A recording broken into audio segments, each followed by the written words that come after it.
Kylian Mbappé lives in a mansion he bought in cash for €11 million. 7 bedrooms, 11 bathrooms, a garage built for 6 cars sitting inside one of the most secure gated communities in Europe, La Finca in Pozuelo de Alarcón, just outside Madrid. He picked up the keys from Gareth Bale in the summer of 2024, and he did it with pen strokes, not mortgages. He is 27 years old. Every ordinary day of his life happens inside a scenery that costs more than most people will earn across a full career. A Ferrari SF90 Stradale sitting in the driveway. A BMW i7 gifted by the club's sponsor even though, for years, he did not even have a driver's license. Endorsements from Nike, Dior, Hublot, Oakley, EA Sports, and Accor pushing $30 to $40 million into his accounts every year, on top of a Real Madrid contract that reportedly clears $30 million a season before bonuses. So here is the question this video is going to answer. How does someone with that kind of money actually spend a Tuesday? Because when you look at the schedule, the real one, hour by hour, the surprising thing is not the luxury. The surprising thing is how boring it is. How rigid. How much of it looks like the discipline of a monk who happens to sleep in an €11 million house? Behind the goals, behind the Ferraris, behind the World Cup finals and the fashion campaigns, lies a routine most people would find unbearable after a week. 6 meals a day, calibrated by a nutritionist. No alcohol during the season. Bed early. Books before sleep. Cryotherapy. Ice baths. Reading in 3 languages. A mother who runs the business side, so he can obsess over sprints. Here is the full breakdown of what a normal day looks like for Kylian Mbappé in 2026, from the moment he opens his eyes to the moment he closes his book, and what every one of those hours actually costs him. Before we start, know this. The version of Mbappé you see on YouTube compilations, the one dancing past defenders in a Real Madrid shirt, is not the whole story. That version is roughly 90 minutes of his week. What we're about to walk through is the other 167 hours. The hours where the fortune is protected, the body is repaired, the brand is monetized, and the 15-year-old kid from Bondy is still, somehow, the one making every important decision. A day in the life of the most valuable player in football is not what most people imagine. It is not private jets and champagne. It is a schedule so tightly wound that a single missed nap can bleed into a missed sprint, which can bleed into a missed goal, which can bleed into a missed title. Every luxury you're about to see was earned by a level of routine that would break most adults inside a month. By the time this video is over, you'll understand why Mbappé keeps saying the same sentence in every interview when he's asked how he stays at the top. The sentence is not glamorous. It's not motivational. It's just this. Eating and sleeping well is not optimization. It's the baseline. Everything else is negotiable. The baseline starts at 8 in the morning. 8 a.m. in Pozuelo de Alarcón. The alarm goes off inside a house that Spanish real estate press has described as one of the most expensive private residences purchased by a foreign athlete in the last decade. La Finca is not a neighborhood. It's a fortress. Private security at every entrance. Cameras on every corner. Neighbors who include former presidents, Fortune 500 executives, and rotating cast of Real Madrid teammates. When Mbappé wakes up here, he is waking up inside one of the most protected square kilometers in Europe. The house itself belonged to Gareth Bale. 7 bedrooms, 11 bathrooms, multiple terraces, a private swimming pool, a jacuzzi, a projection room where Bale reportedly watched hours of golf and where Mbappé now watches game tape. A garage carved out of the ground floor with capacity for 6 cars. And somewhere on the property, its own short golf course, the last souvenir of the previous owner. Total price at purchase, reported by Spanish outlets, €11 million, paid in cash. Inside that scenery, the morning is almost humble. First move always is water. Before coffee. Before food. Before anything with a screen. Mbappé has said in interviews that hydration is the first ritual, and his nutrition sources have confirmed it publicly. A full glass of water on empty stomach, no exceptions. Then light stretching. Not a workout. Just enough to wake the joints, unlock the hips, get the calves loose after a night of sleep. Real Madrid's medical staff pushes this on every player, but for a forward who lives and dies by his top-end speed, the stretch is not optional. His sprint depends on ankle flexion the way a Formula One car depends on tire pressure. Then comes breakfast, and is almost the same breakfast every day. 2 hard-boiled eggs, half an avocado, or a spoon of almond butter, a cup of whole grain oatmeal cooked with apple. Sometimes yogurt, sometimes a slice of Spanish jamon since he moved to Madrid, because when you live in La Moraleja, the local ham is world-class, and even a religiously disciplined athlete gives himself that. Water again. Coffee if he wants it. That's it. That's the breakfast of the most expensive footballer of his generation. Something a college student could cook in 10 minutes. And this is where the pattern of the day begins to take shape. Around Mbappé, everything is expensive. The mattress he slept on. The plates on the counter. The espresso machine on the marble island. The view out the window of manicured hedges maintained by the community. But the actual behavior, the actions his body performs, is boring. Restrained. Almost anti-lifestyle. There is no chef with a live camera. There is no team of 10 people bustling in the kitchen. It's just a young man making food that any nutritionist would put on a hospital menu, inside a house that costs more than an entire street of apartments. While he eats, the phone is usually already lighting up.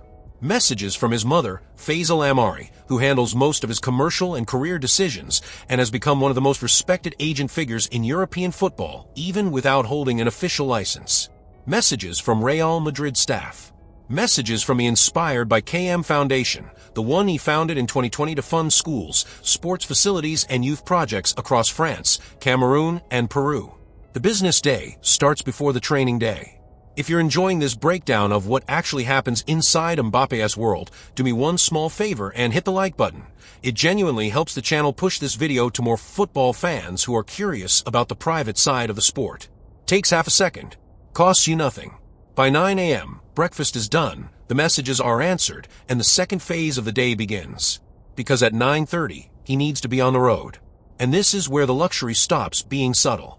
The route from La Finca to Valdebebas, Real Madrid's training complex, is one of the most photographed stretches of road in Spanish football. Paparazzi park in shifts. Fan accounts document every car. Every time Mbappé pulls out of his gated community in the morning, someone with a camera phone is watching. And here is where the garage matters. Officially, for a long stretch of his career, Kylian Mbappé did not carry a driver's license. He preferred a chauffeur, a personal driver hired to shuttle him between his home, the training ground, the stadium, restaurants, and the airport. It was pure logistical safety. If your legs are worth 200 million euros on the transfer market, you do not want to risk them at a red light in Madrid traffic. In 2025, when BMW extended its partnership with Real Madrid and gifted every player a car for the season, Mbappé received the BMW i7, an electric flagship sedan valued at well over 100,000 euros, and Spanish media joked that the club had handed a car to a player who could not yet legally drive it alone. Alongside the i7 sits the crown of the private collection, a Ferrari SF90 straight-L hybrid plug-in, roughly 1,000 horsepower, a car that new goes for around $500,000 and which he is documented to have owned since his time in Paris. There is also a Ferrari 488 Pista in his history, another supercar valued in the mid-hundreds of thousands. Around those two centerpieces, there are more practical vehicles for family use and everyday commuting, the kind of cars a bodyguard drives when he is not the passenger. But most mornings, the answer is quiet. The gate opens. The chauffeur pulls out. Mbappé sits in the back with a phone or a book. The Ferrari stays in the garage. 25 minutes later, he arrives at Valdebebas. Valdebebas is not a training ground. It is a campus. Real Madrid built it in 2005 for the equivalent of 150 million euros. Multiple pitches. A full medical wing. A residence for youth players. A restaurant that runs a menu built by the club's nutritionists.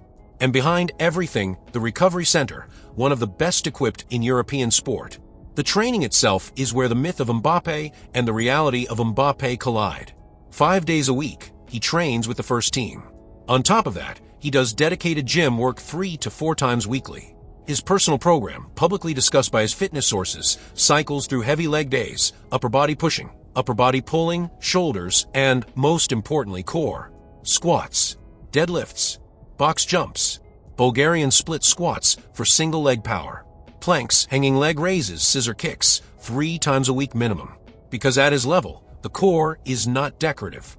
The core is the engine that translates a quick first step into a full sprint that leaves defenders in the dust. When training is done, the day moves into recovery, and this is where the money and the routine intersect again.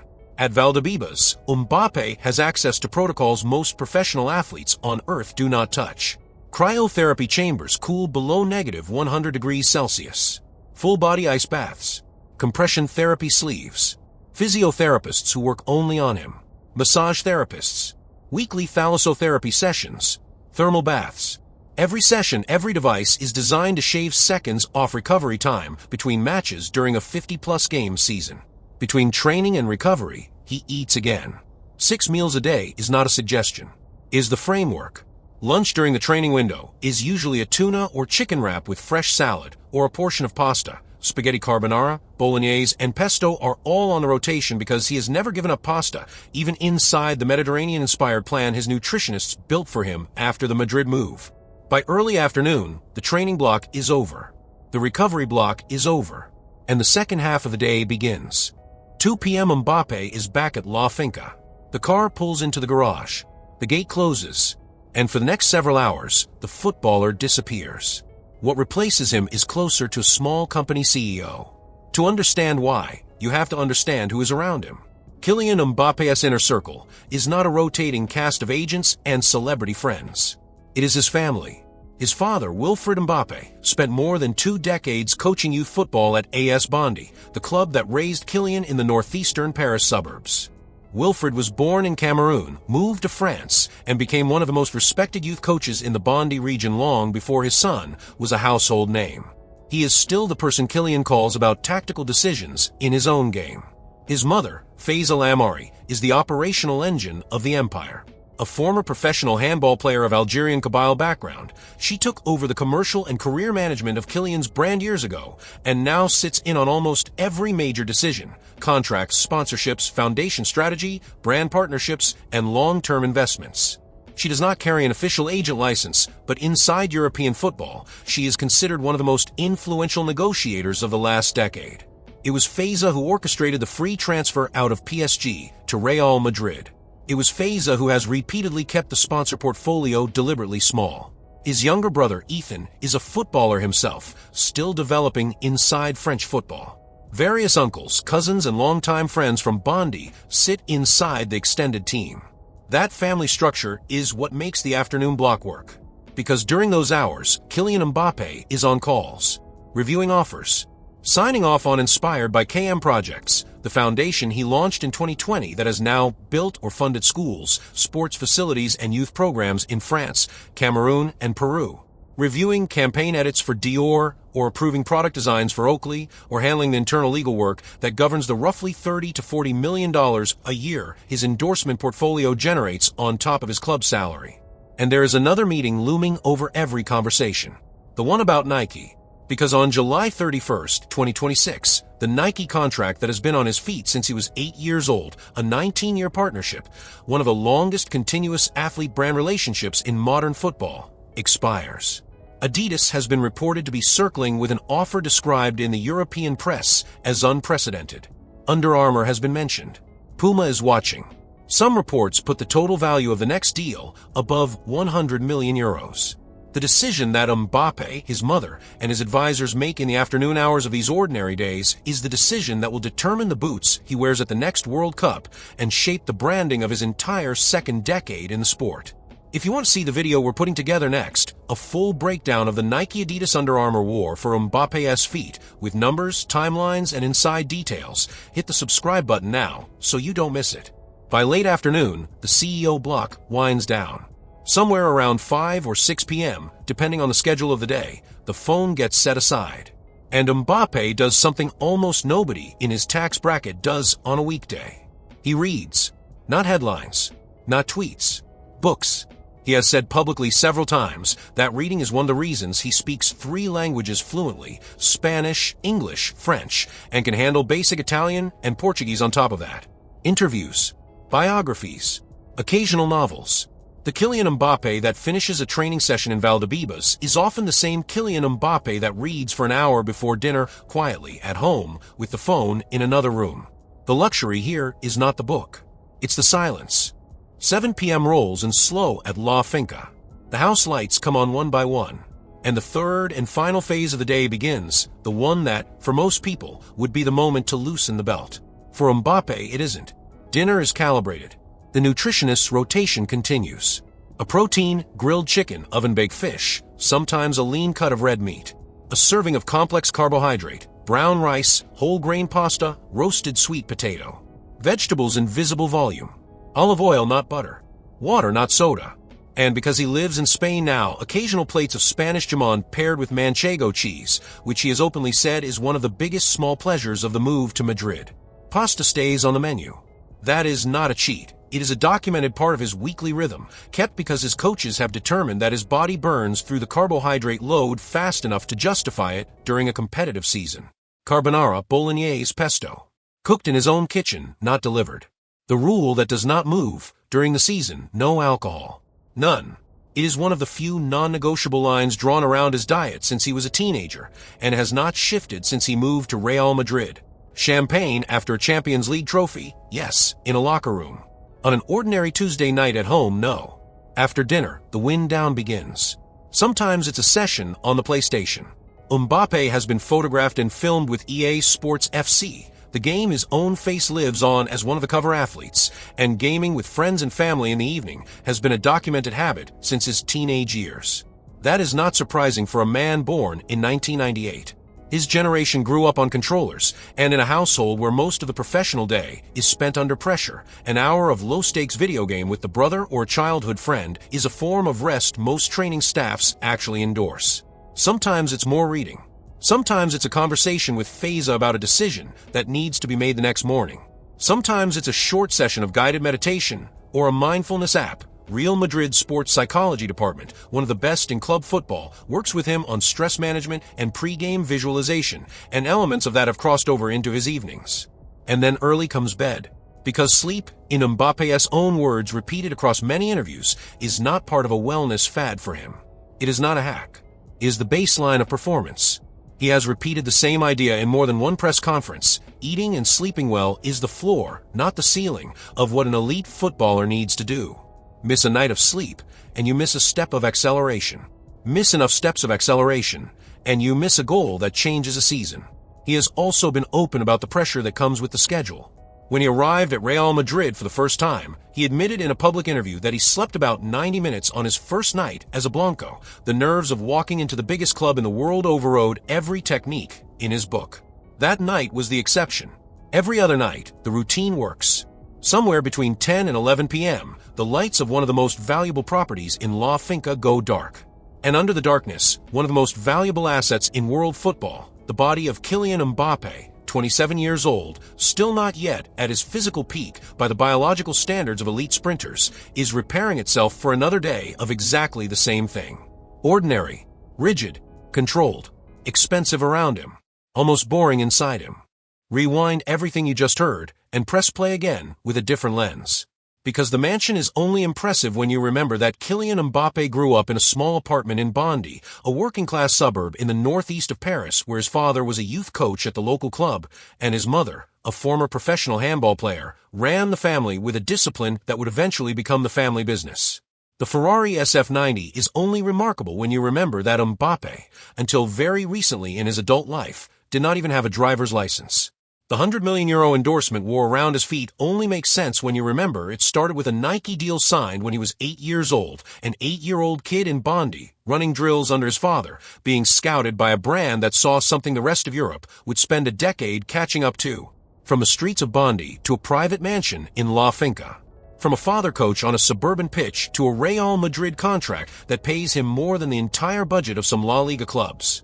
From a boy the neighborhood called a prodigy to a foundation building schools on 3 continents. The arc is real, and the point of a video like this one is not to show off the endpoint, it's to show what an ordinary Tuesday inside that endpoint actually feels like. It looks like water before coffee. 6 meals weighed. 90 minutes of sprints on grass built to FIFA specification. An ice bath. A phone call with his mother about a contract worth more than most companies. An hour of reading in a language he taught himself. A dinner without alcohol. A game on the PlayStation with his brother. A book. Sleep by 11. That is what a normal day for Kylian Mbappé looks like in 2026. The luxury is around him. The discipline is inside him. And every one of those hours, boring as they are, is a brick in the empire that most people only ever see through highlight reels. So here is where this video ends and where the conversation should start. If you found this breakdown of Mbappé's day worth your time, Hit that like button now. It's the single biggest signal that pushes videos like this to other football fans on YouTube. Subscribe if you haven't yet, and turn on the bell so the next breakdown, the full story of the Nike-Adidas boot war and where Mbappé actually ends up after July 2026, lands in your feed the moment it goes live. And in the comments, tell us what you think. Do you believe Mbappé can pass Cristiano Ronaldo's career earnings by the time he retires, or does the current Real Madrid contract still put him behind? Which of the cars in his garage would you drive out of La Finca first, the Ferrari SF90 or the BMW i7? And in 5 years, do you see him lifting a World Cup with France in 2030 as captain, or already transitioning into the business side, running the Inspired by KM Foundation and the brand empire while a new generation takes the pitch? Drop it in the comments. We read every one, because ordinary for Kylian Mbappé is not what most people call ordinary. And the closer you look at his day, the more obvious it becomes the fortune is not the story. The routine is. The routine is the story every ordinary person could learn from. And it starts tomorrow morning at 8 a.m.